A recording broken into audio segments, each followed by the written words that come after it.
And now number 6. And number 6 are just the two words that are frequently used to describe your motivation and my motivation as we think about the stock market.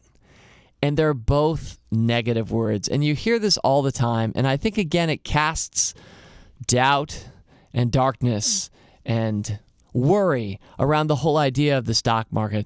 Again, from the Motley Fool, the company that's saying to you, you can do this, and you really can. In fact, we have millions of people who've gotten invested thanks to our company, and we're going to go for millions more than that in the coming few decades.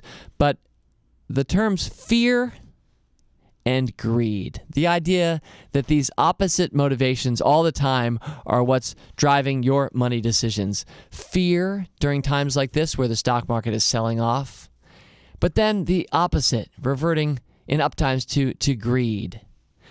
And I don't know why we have negative words around people's view of the stock market or how you and I think. I'm not personally motivated by fear, and I'm not motivated by greed. Things that motivate me are words like courage or fortitude or generosity. These are I see a lot of people motivated by these things.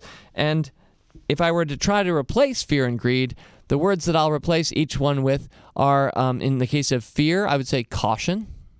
And in the case of greed, I might say opportunity.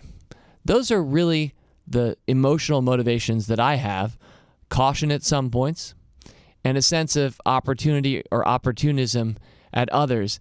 And for me, the world would be much lovelier if people used and thought in terms of those terms than the whole idea that it all comes down right down there at the lowest level of Maslow's hierarchy of needs. If you're familiar with it, a much talked about framework, we're at the bottom level, just mere survival. I think at the top of Maslow's hierarchy of his pyramid, I think it's self-actualization, but it's kind of levels of consciousness or motivation and the needs that we have. And when we talk in terms of fear and greed, I think we take everybody down to the lowest level, and that's not really a level that I want to live at, and I don't think that the stock market should be thought of in those terms.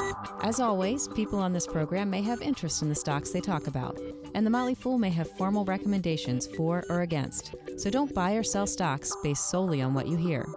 Learn more about rule breaker investing at rbi.fool.com.